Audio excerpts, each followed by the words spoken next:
Hi, and welcome to Fan Talk. Today we are going to talk about Ad Astra. Yeah. Brad Pitt's To the Stars, which is the actual what Ad Astra is. Yeah. In Latin. In Latin. When they spelled that out for you at the very beginning of the movie. By the way, spoilers. We're not going to go heavy into plot. Well, we might hit some pretty good plot details, but just in case, spoilers. Spoilers as in, like, we're going to tell you things that happen in the movie up to including how it ends. So don't, watch all this. Fast forward, watch the movie first. Also, public service announcement, there's no end credit scene. So you don't have to sit there for an extra 20 minutes just to make sure. There you go. Oh, this is another big space action. Well, it's barely action, more of a space thriller drama. Yeah, space drama, really, yeah. But it's a lot of it is in the same kind of line we've seen the last few years with Interstellar and Gravity. It kind of trying to expand the genres that we see in space rather than just being pure Armageddon all the time.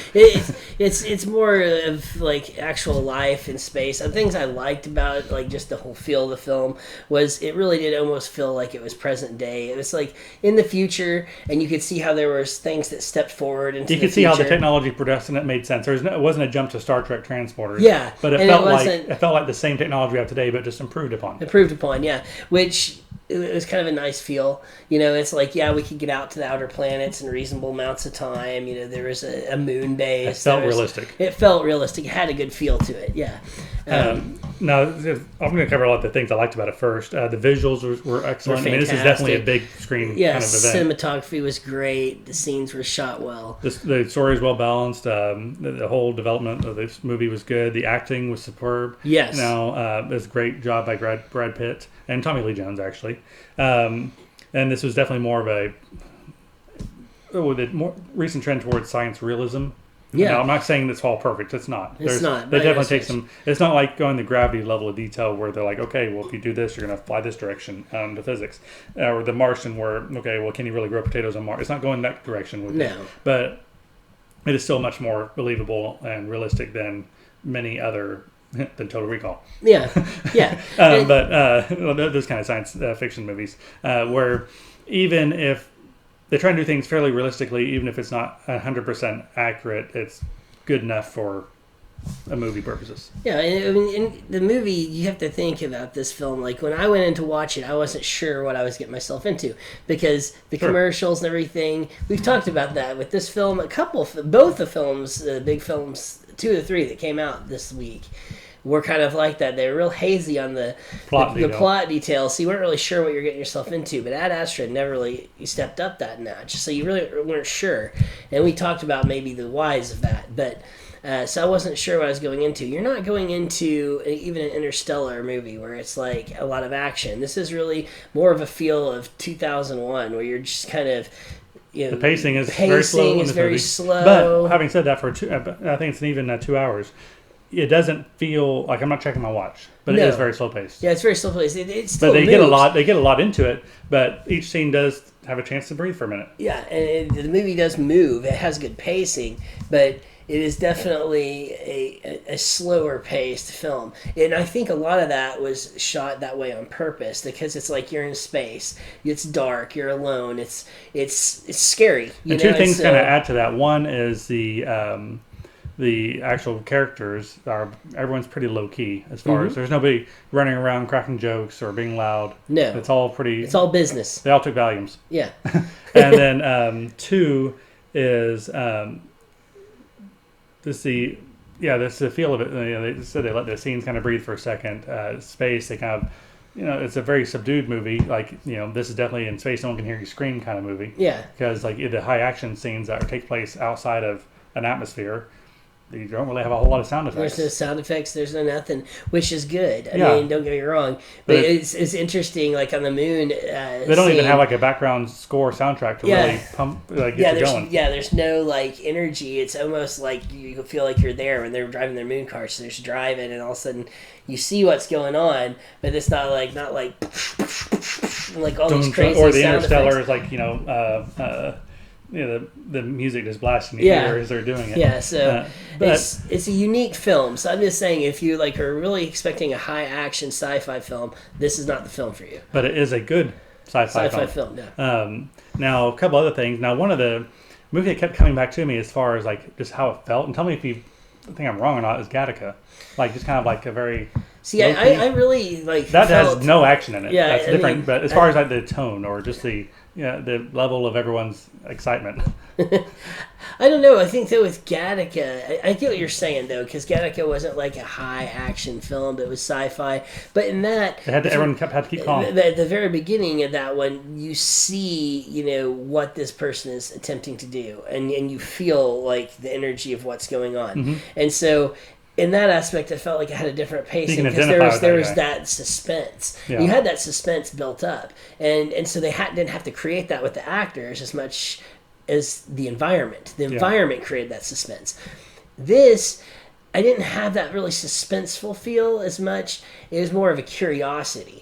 Yeah, I was never really concerned that the Earth was going to blow up from these pulses. No, and you aren't ever really concerned that everybody's going to die. It's just this curiosity almost that drives you of like, what's he really going to find? What's really out there? What's really going on? What's the twist going to be? What's the twist going to be? You keep waiting for the wow moment, and the They should have had M. Night Shyamalan make this movie.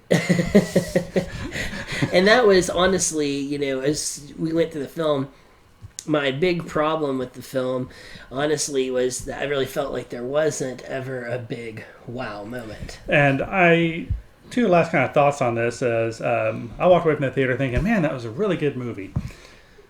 Something is just not sitting right. Yeah, and we talked about this. It took me a little while to put my finger on it. I never connected with the main character. No. You got the Martian. You got Matt Damon is extremely charismatic and engages the audience. And you're wanting him to get home. You get sucked into it. You're wanting him to survive. Yeah. Gravity. You get caught up in the desperation for survival and the frailty of the moment and her humanity. Mm-hmm. Sandra Bullock character. Interstellar. McConaughey. He takes you through the highs and lows of his emotions. Yeah. And seeing his kid growing up like all of a sudden to. All these things. Yeah. I mean, he takes you on a very human journey. A very human journey where you're like, you can feel what it must be like to be for him and to be him, and you feel for him. And Brad Pitt's character, it's not taking away from Brad Pitt. This isn't acting. They wrote the story this way. This story is explicitly in the movie as being like, his heart rate never goes above 80 something. Yeah, he's not. It's not an acting issue. He acted it perfectly. Yes. The thing is that the character himself is the kind of character who isn't excitable. He's somebody that's very because Brad Pitt cut and dry. Normally has very good charisma. Check out any of his movies. Ocean's 11 and Fight Club, just to name two, where he has this natural on-screen charisma, where almost like a twinkle in his eye. Yeah. And gone in this movie. Yeah. He's playing this well because he can, but. I think some of his core strengths are not being used. Yeah. And that's not his decision. That's obviously how the character's written. Yeah, the writers and directors. Yeah. But, the character, you never really connect with him on a human level. And you root for him because you know he's the protagonist. Yeah. That being said, at the end of the film, it does show him reconnecting, and it does start to show him. So in a way, I felt like a lot of this film was getting him to a place where he could be that person. Yeah, he does have character growth in the movie where he can connect Absolutely. and have the empathy, and he does reconnect with Liv Tyler's major spoilers. I already told you at the end. And it shows him trying to connect with his dad, but his dad is just too far gone, which is my other kind of.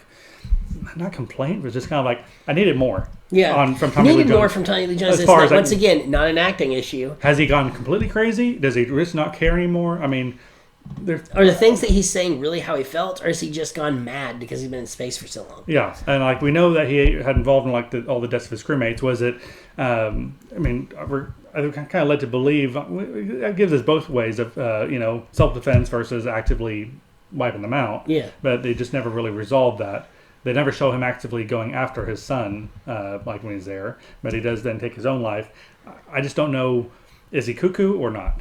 I can never really get that answer. That's probably doesn't matter. Well, obviously he's cuckoo, but the whole thing is it just because he's always been like this person, and he's just kind of, finally stepped out, or is it because, what I took from it was that he had just been alone and in space for so long, he was just... anybody that kind of isolation, that isolation will make you crazy. But you were right though. I needed a little more. I needed a little more oomph. And the thing that really bothered me, like I was saying, is you're waiting for that wow moment. I I was waiting for there to be aliens or there to be something that's like this, like, oh, and there really never was. It was just like he gets out there, dad's nuts. Okay, time to come home. It's kind of like the never-ending story. They find the nothing. Yeah, and so that being said, I mean, great sci-fi film, very well. I will rewatch it at some point when it comes out on a home video, just to see if I pick up any new things on watching it. Yeah. So, I do recommend if you're a sci-fi fan. If you're a sci-fi fan, but you're going to have to like dramas. This is definitely not a movie for everybody. I don't see this film having a lot of legs. I don't see it stretching out for an extended amount of time. It's like the critical reviews are doing well, the audience reviews, it's not connecting with audiences, which I think goes back to the issue that I had about just caring. People aren't connecting with the characters. And again, you can create an excellent piece of artwork in a film. And if it doesn't connect with audiences, then it's going to be dead in the water after a week or so. And that's what I feel we're going to have with this film. Once again, great acting, superb, but I just don't think it has what it takes to. It's been a rough year for Fox. This is another potential flop. Or definitely another one that probably won't make its money back. Yeah. So I'm sure Disney's like looking over the Fox department thinking, why did we buy you guys again? Oh, yeah. But again, we can also say this. I mean, I don't think this film, even no matter what you spent on merchandising and advertising, I don't think it would really help this film that much. That being said, they haven't pushed most of the things that have come out on Fox that they weren't directly had their hand in. Well, they used the power of Brad Pitt to sell this one. They didn't try and sell it on its own or try and use the previews to explain the world or anything. This is like, Brad Pitt in space, go watch it. Yeah, and it's like, oh, okay. And it's, made number 2 for the weekend for it. And I could be wrong, it might stretch out a little bit. I mean, there are people going to go watch it, especially for the artistic value of it. There's a lot of artsiness to this film, and I think it'll draw in that kind of crowd.